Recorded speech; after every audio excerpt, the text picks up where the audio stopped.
हवाई चप्पल वाले को हवाई जहाज से घुमा रहे थे, क्या हुआ? लोग मर रहे हैं, सड़कों पे नौजवान घूम रहे हैं, एक आदमी को रोजगार नहीं है। हिंदू मुस्लिम जिन्ना पाकिस्तान, इसके पास 4 मुद्दे हैं। इसी 4 बातों को लेके ये 8 साल से और 5 साल से, प्रदेश में 5 साल से, केंद्र में 8 साल से कर रही है राजनीति। का काम बढ़िया रहेगा वही आएगा। चाचा जी की वजह से नहीं हुआ, ये जो जनता की परेशानी थी, रोजगार की, भुखमरी की, और जो बीजेपी धोखा दे रही थी, हम ये कर देंगे वो कर देंगे, हुआ तो कुछ नहीं। पहले वो बताते कि अपनी सरकारों में नौजवानों के लिए क्या किया है, कितनी नौकरियां दी हैं, वो तो पहले की ना दिए होते। दूसरे के देखने से पहले अपनी देखनी चाहिए। आते हैं वो दूल्हे दुल्हाए जो है जैसे हमाम में सब नंगे होते हैं, इनके यहाँ वही लोग हैं जो अन्य दलों से दुदकारे गए या अपराधी टाइप के इनके यहाँ आए तो गंगा जल से पवित्र कर दिए। सारा चीज जो है ये बेगर बना रहा है। आप हमको नौकरी दो, हम नौकरी से, काम से, धंधे से, अपना पैसा से स्कूटर खरीदेंगे, अपने पैसा से गैस सिलेंडर मुफ्त का नहीं चाहिए।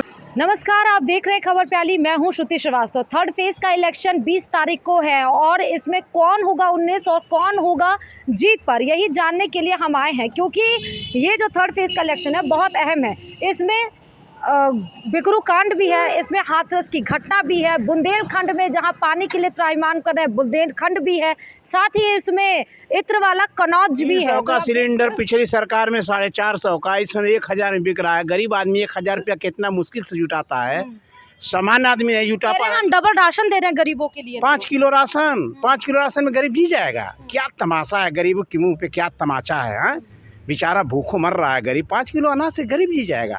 हाँ, ये लोग चढ़ेंगे 9-9 हजार करोड़ की प्लेन पर और गरीब 5 किलो आटा से जी जाएगा। क्या देख रहे हैं? की बात कहिए तो उन्होंने ये भी कहा था कि अब गरीबों किसानों को हम हेलीकॉप्टर से घुमा। अरे वो तो हवाई चप्पल वाले को हवाई जहाज से घुमा रहे थे, क्या हुआ? लोग मर रहे हैं, सड़कों पे नौजवान घूम रहे हैं, एक आदमी को रोजगार नहीं है। हाँ, शिक्षा देख रहे हैं, शिक्षा खत्म हो गई देश से। अब तो प्रदेश से एक IIT नया बनाए हैं। सीए पर सुप्रीम कोर्ट ने जो फैसला दिया है, कितनी शर्मनाक बात है। इसने कई 100 लोगों को नोटिस जारी किया था, 10-10 लाख, 20-20 लाख, 50,000 वसूले सब। ये इतने बेशर्म हैं ये भाजपा के लोग। सुप्रीम कोर्ट ने कहा कि जिनसे वसूली ले ली गई पैसा उनका वापस किया जाए और सारी नोटिस वापस। ये तमाचा नहीं है सरकार के मुँह का? ये तमाचा है कि नहीं है? आप लोग मीडिया के हो, इन सब बातों को आप नहीं बताओगे। आप जो वो पूछेंगे वही सवाल हम लोगों से करते हो आप लोग।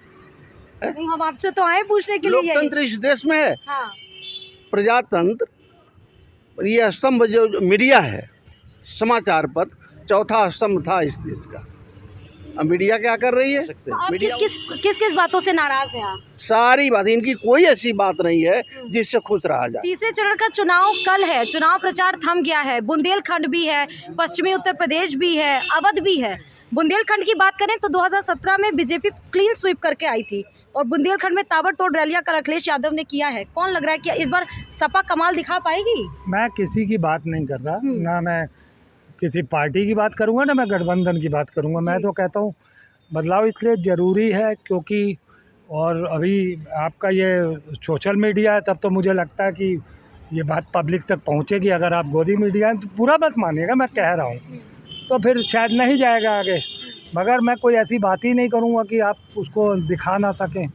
तो मेरे कहने का ये मतलब है कि अगर आप सुरक्षा, शिक्षा, स्वास्थ्य, नौकरी सब ये चाहते हैं तो आप बदलाव करिए। चाहे वो गठबंधन की सरकार हो, चाहे मायावती अकेले जैसे लड़ रही हैं या कांग्रेस अकेले लड़ रही है। हमें तो ये लगता है कि इस बार कोई भी आएगा, आपस में गठबंधन जो नहीं किए हैं वो भी कर लेंगे बाद में, क्योंकि भाजपा से हर आदमी त्रस्त है। अब आप मैंने आपसे 4 चीज़ें कही, सुरक्षा, स्वास्थ्य और नौकरियां, और ये जो भी है ज़रूरत की चीज़ें, या फिर आप वो लाएंगे जो बीजेपी पिछले 5 साल से उत्तर प्रदेश में और 8 साल से केंद्र में कर रही है। हिंदू मुस्लिम जिन्ना पाकिस्तान, इसके पास 4 मुद्दे हैं। इसी 4 बातों को लेके ये 8 साल से और 5 साल से, प्रदेश में 5 साल से, केंद्र में 8 साल से कर रही है राजनीति।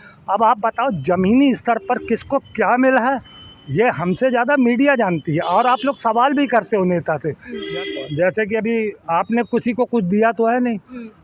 अभी आपने युवाओं को गिरा गिरा के मारा उनके कमरों में जाके। तो मैं अभी जो बाबूजी बैठे हुए इनको भी गिरा गिरा के बीजेपी वाले मारे हैं। जैसे दुकानदार है, ठेले वाले हैं, स्टूडेंट है, पूरी बात सुने, स्टूडेंट है, सबको गिरा गिरा के मारे, क्योंकि इन्होंने दिया तो कुछ है नहीं किसी को।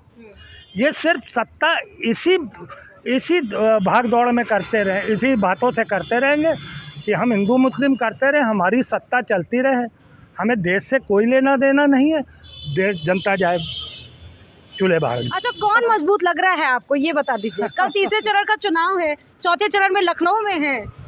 देखिए, जिसका काम बढ़िया रहेगा वही आएगा। तो 5 साल ये तो हो गए ना, पता चल गया किसका काम बढ़िया, किसका लग रहा है? आपको क्या लगता है? मुझे तो जो लगता है, मुझे लगता है, आप अपना बताइए। अरे बीजेपी आएगी। और बीजेपी आएगी, बिल्कुल। चलिए ठीक है। भैया क्या करते हैं? हम ड्राइवर हैं। अच्छा, दिहाड़ी मतलब रोज पेमेंट मिलता है? रोज का नहीं, मंथली का मंथली का पेमेंट मिलता है। तो सैलरी सही मिलती है? हाँ, सैलरी सही। कौन लग रहा है मजबूत? राशन मिलता है कि नहीं आपको? नहीं मिलता। तो राशन नहीं लेते हैं? नहीं, हम लोग गांव के रहने वाले हैं। गांव में सबसे ज़्यादा दिक्कत यह है कि गांव में पैदा नहीं होता है, सब जानवर खा जाते हैं। अन्ना पशुओं से परेशान। हाँ, बस और ज़्यादा नहीं दिक्कत है, खाली यह तेरे जब गांव में पैदा नहीं हुई। कौन से गांव में है वो? ये इधर सिधौली सीतापुर। ये जो जनता का लहर चल रहा है वो कहर में बदल गया है। आप देखिए, बिना बुलाए कल परसों कानपुर में आपने देखा जो भीड़, कम से कम मुझे लग रहा है कि 10 लाख से ऊपर की भीड़ थी। ये हिस्टोरिकल क्राउड थी। ऐसे क्राउड हमको लगता है कि आज तक के देश के इतिहास में भी नहीं हुआ होगा। तो 2 सीटें आप कानपुर से पाए थे, इस बार 10 में से कितनी सीटें ले जाएंगे? 10 में से हमको 10 का ही लग रहा है। 10 का लग रहा है? जी। अच्छा। जिस बेल्ट में हम लोग की सीटें कभी थी नहीं, वहाँ पे ही ज़्यादा भीड़। देखिए, जो लोग आ रहे हैं सड़क पे, वो बिना बुलाए आ रहे हैं, कोई ला नहीं रहा उनको। तो फिर क्या ऐसा कारण हो गया? चाचा साथ में आ गए इसीलिए? नहीं, चाचा जी की वजह से नहीं हुआ। ये जो जनता की परेशानी थी, रोजगार की, भुखमरी की, और जो बीजेपी धोखा दे रही थी कि हम ये कर देंगे वो कर देंगे, हुआ तो कुछ नहीं। और जो किए हुए काम थे अखिलेश जी के, उन्हीं को गिनाने में लग गए थे। कल देखिए, मोदी जी की भाषा भी लटपटा गई। वो कुछ बोलना और चाह रहे थे, कुछ बोला और रहे थे। स्वतंत्र देव कह रहे हैं करहल में अखिलेश यादव करहा जाएंगे। नहीं, कुछ नहीं कराने वाले हैं। वहाँ पे तो उनकी जमानत जब्त होने वाली है। हम तो यही कहना चाहेंगे, भैया आए थे बहुत अच्छी तरह से, मगर मोदी लहर में योगी आ गए, हम तो साफ जानते हैं। मगर अगर अब की अखिलेश भैया आ गए तो अगले 15-20 साल उनको कोई हटा नहीं पाएगा। कोई हटा नहीं सकता है। युवा नेता, बहुत गजब का नेता था वो, और नेता है भी। कैसे गए अगर गजब के नेता थे तो? मैंने बताया तो, मोदी लहर में बह गए लोग। तो मोदी लहर में किसने दे दिया? आप ही लोगों ने तो नहीं दिया होगा। उन्होंने सोचा, देखिए बदलाव तो उत्तर प्रदेश में हमेशा से रहा है, ये आप हमेशा जानते, बदलाव हमेशा रहा है। मगर अखिलेश यादव जी के जो कार्य थे उन्हीं को इन्होंने दोबारा दोहरा दिया, बाकी कुछ नहीं किया। मुलायम सिंह यादव ने कहा 3 चीजों को रट लीजिए, नौजवान, किसान और व्यवसायी ही देश को विकसित करेगा। क्या सोच रहे हैं आप इसका? देखिए, ऐसा है ना, मुलायम सिंह यादव जी क्या बोल रहे हैं, क्या नहीं बोल रहे हैं, हम लोग उनकी बातों पर भरोसा नहीं करते हैं, क्योंकि 5 साल उनकी सरकार रही। ठीक है, हम लोग हैं व्यापारी नेता। अच्छा। भारतीय किसान उद्योग व्यापार मंच संगठन का राष्ट्रीय अध्यक्ष हूँ। तो व्यापारी भी जुड़ा हुआ हमारे साथ और किसान भी जुड़ा हुआ है। किसी को किसी प्रकार की कोई मदद नहीं हो पाई, हर आदमी परेशानी रहा। जब से भारतीय जनता पार्टी सरकार बनी, उत्तर प्रदेश में माननीय योगी जी मुख्यमंत्री बने, तब से काफ़ी हद तक व्यापारी और किसान सुरक्षित हुआ है। अच्छा, तो इसका मतलब कि तीसरे फेज में कौन मजबूत लग रहा है कि तीसरे चरण में कौन मजबूत? 59 सीटों पे कौन लग रहा है मजबूत? 59 सीटों पर और जितने चुनाव हो चुका है, अभी 2 चरण गुजर चुके हैं, तीसरा कल होने वाला है। भारतीय जनता पार्टी के जितने भी प्रत्याशी हैं, आप ये समझ लीजिए सारे प्रत्याशी निकलेंगे, पूर्ण बहुमत सरकार बनेगी। आपने कहा था कि माननीय मुलायम सिंह जी कहे हैं कि नौजवान, किसान, व्यवसायी, तो पहले वो बताते कि अपनी सरकारों में नौजवानों के लिए क्या किया है, कितनी नौकरियां दी हैं, वो तो पहले गिना दिए होते। दूसरे के देखने से पहले अपनी देखनी चाहिए। आज कम से कम समाज में बेटी बहू सुरक्षित तो हैं, दंगे नहीं हो रहे हैं, लूट खसूट नहीं हो रहे हैं, कमाना खाना सबको है। हम आज भी कमा खा रहे हैं, कल भी कमा खा रहे थे। लेकिन अखिलेश कह रहे हैं कि अखिलेश तो ये कह रहे हैं कि इस बार जो कानून के हिसाब से नहीं चलेगा वो वोट ना दे भैया समाजवादी पार्टी को। कितनी कानून के हिसाब से चले हैं पिछले 5 साल में, अपने इतिहास उठा के देख लें, कितने दंगे कराए हैं, कहाँ कानून था उस समय। उस दिन 5 साल में नौजवान की इनको याद क्यों नहीं आए? उस दिन नौकरी क्यों नहीं? पिछले सरकार थी तो उसमें क्यों नहीं लोगों की पेंशन बहाल कर दिए थे? आप कह रहे हैं कि कितने लोग सुरक्षित हुए हैं। अमित शाह कल चुनावी मन से गरज रहे थे कि कोई भ्रष्टाचारी बचा है क्या, कोई दंगाई बचा है क्या, तो अजय मिश्रा टर्नी कैसे बच गए हैं? अपने यहाँ जो आते हैं वो दूल्हे धुलाए जो है जैसे हमाम में सब नंगे होते हैं, इनके यहाँ वही लोग हैं जो अन्य दलों से दुदकारे गए या अपराधी टाइप के इनके यहाँ आए तो गंगा जल से पवित्र कर दिए हैं। इनके यहाँ भी वही सब हैं, ऐसा नहीं है। भाजपा में भी वही लोग हैं। जैसे अभी आपने कहा कि वो पंडित जी का लड़का रोते हुए चला गया और उसके बाद उसकी जमानत भी लचर पैरवी, यानी पैरवी के नाम पर लचर पैरवी की गई कि जिससे वो छूट जाए, बाहर आ जाए। आप ये बताइए, 4-4 लोगों को रोते हुए आदमी जा रहा हो और उसके बाद उसको जो है 3 महीने में जमानत हो जा रही है, कैसे हो रही है? यानी सरकार स्वयं चाह रही कि जमानत हो जाए, सरकार की मंशा बचाने की है। इसी तरह जैसे ये कह रहे हैं कि लड़कियों के, आप ये बताइए कि अभी जो चुनाव हो रहे थे वो महिला नहीं थी जिसकी साड़ी खींची जा रही थी, आपने अपनी आंखों से देखा होगा। तो ये हाथरस वाला भी तो है, हाथरस और उन्नाव, वो कहाँ मैं गिनाना नहीं चाहूँगा चूँकि आप बहुत देखी हैं। धरातल पे क्या है वो केवल ये लोग कह रहे हैं, हकीकत में बीजेपी में भी वही काम हो रहा है। और उदाहरण आप तो नैतिकता के बल पे आए हैं, उनको तो गुंडे बदमाश पहले से लोग कहते आए हैं और कह रहे हैं और वो अब की बार सुधार करेंगे। उन्होंने अब की वादा किया है कि मैं उससे बढ़िया सुधार करके जो है शासन चलाऊंगा। और इनके यहाँ तो नैतिकता के बल पे आए थे, तो अनैतिक लोगों को क्यों प्रश्रय दे रहे हैं? इनको हटाना चाहिए ना। इसलिए जनता जो है समाजवादी पार्टी की तरफ वोट करने जा रही है। तीसरे चरण के लिए कौन मजबूत लग रहा है? तीसरे चरण में देखिए बुंदेलखंड भी है, हाथरस भी है, बिकरू कांड वाला भी है, तो कौन लग रहा है मजबूत? सुनिए, अभी 2 आदमी मजबूत हैं। हाँ। एक में अखिलेश और दूसरे में मायावती। अच्छा। तीसरे इनके पास वोट नहीं है। अच्छा। और आप तो महिला है, 1000 का सिलेंडर अगर है तो उन ग्रामीण महिलाओं को जिनकी आय 40,000 से नीचे हैं वो 1000 का सिलेंडर नहीं खरीद सकते। जिनके पास स्कॉर्पियो कार है और इनोवा कार है वो तो 150 का पेट्रोल ले सकते हैं, लेकिन जो गरीब आदमी है मोटरसाइकिल पर चलता है वो 120 रुपये का तेल खरीद सकता है। देश में कानून व्यवस्था कुछ नहीं है।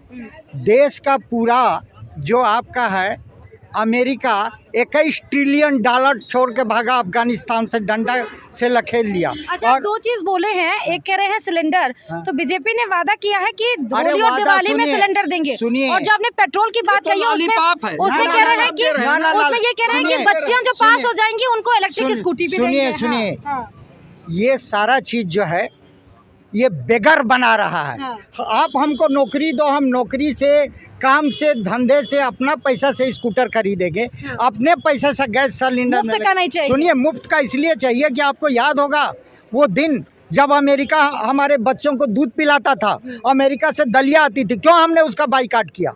हम दुनिया में बेगर कंट्री होकर जानना चाहते हैं। और आप जो कर रहे हैं वो तो आप ही के टैक्स से ले रहे हैं, मियाँ की जुत्ती मियाँ का सर, आप ही के टैक्स का पैसा से वो करने जा रहे हैं। ये मत करो। जो नौकरी मांगने के लिए फार्म भरा उसको कहीं नहीं काम दो, मिल कारखाने खोलो, अच्छे स्कूल खोलो, अच्छे हॉस्पिटल बनाओ। कुछ नहीं बना रहा है, दूसरे के भरोसा बैठा हुआ हो। तो वो देश में आदमी जब वर्क नहीं मिलेगा तो आदमी को यही सब चीज़, केजरीवाल जी भी बोला, ये जो भी मुफ्त का बात बोल रहा है गलत बोल रहा है। मतलब मुफ्त का नहीं चाहिए, हमको हम परिश्रम, हम अपना परिश्रम करेंगे और काम करेंगे। पब्लिक है, सब जानती है, जनता को पता है कि 5 साल किसने क्या काम किया, किसने क्या नहीं काम किया। और अपने ही मुद्दे पे इस बार का जो वोटर है वो बहुत साइलेंट है, उसको पता है कि किसको वोट देना है और किस मुद्दे पे वोट देना है। तीसरे चरण का चुनाव जरूर है, लेकिन 10 तारीख को मतगणना के बाद पता चलेगा कि सत्ता पर विराजमान कौन होता है। किसी और खबर के साथ आपके बीच हाजिर होंगे, देखते रहिए खबर प्याली। खबरों की ज्यादा जानकारी के लिए अपने पसंदीदा चैनल खबर प्याली को लाइक करें, शेयर करें और सब्सक्राइब करें।